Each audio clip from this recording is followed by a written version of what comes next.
রাজবাড়ী জেলার গোয়ালন্দ উপজেলার ছোট ভাকলা ইউনিয়নের ৬ নং ওয়ার্ডের বালিয়াকান্দি মৌজায় ২ বিঘা প্রবাসীর জমিতে শখের বর্ষে তারা কয়েক বছর যাবত বিভিন্ন চারার বাগান করেছিলেন, যে চারায় শোভা পেয়েছে আম গাছ, লিচু গাছ এবং অন্যান্য ফলজ গাছ। এই গাছগুলো দেখতে এতই শোভা পেয়েছে যে এখান দিয়ে মানুষ গেলে এই বাগানে দাঁড়িয়ে অনেকে যে কোনো গাছের সাথে দাঁড়িয়ে ছবিও তারা তুলতেন। তো কোনো কিছুই তারা নিষেধ করতেন না বাগান মালিক। হঠাৎ গত রাতে এই বাগানের উপর একটি নির্মম ঘটনা ঘটে গেছে। এই বাগানে কে বা কারা দুর্বৃত্তরা এসে ছুরির আঘাত করে বা দেশি অস্ত্রের আঘাত করে এই গাছগুলোকে একেবারেই নিশ্চিহ্ন করে দিয়েছে। গাছগুলোকে যেভাবে কুপিয়ে কুপিয়ে মেরে ফেলেছে, এতে করে যে কারো দেখলেই চোখের পানি কিন্তু চলে আসছে।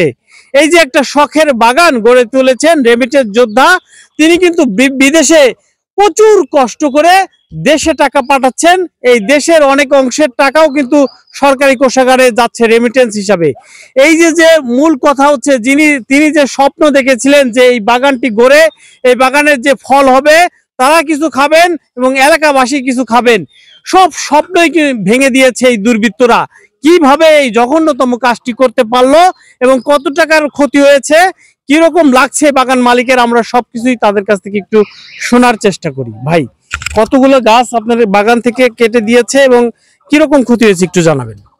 40-50টা গাছ, মনে করেন যে 60টার মতো টোটাল 60 পিসের মতো গাছ। আপনি নানান ধরনের ফল, সব ফলই নানান ধরনের ফল।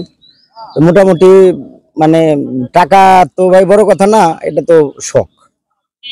এখন আমার ভাই এটা খুব কষ্ট করে করছে, লোক দিয়ে খাটায়া, হয় না, তারপরেও যা হয় এর ভিতরে মনে করেন যে দেখেন আপনি যেগুলা প্রত্যেকটা গাছ সুন্দর খুব। এখন যারা এই কাজটা করলো, আমাদের তো কারোর সাথে কোনো ঝামেলা নাই।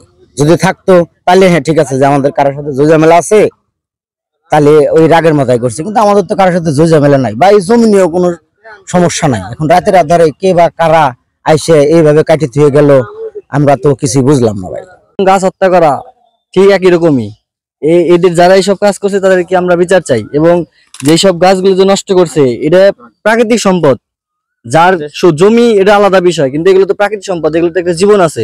এগুলো যারা নষ্ট করছে এবং কি আল্লাহর কাছে তো বিচার দিতেছি এবং সরকারের কাছেও জানাচ্ছি যে এটা একটা বিচার চাই। দায়িত্বশীল ছিলাম, আমার ছোট ভাই বাইরে থাকে, সবকিছু বুঝাই দিয়েছে আমারে।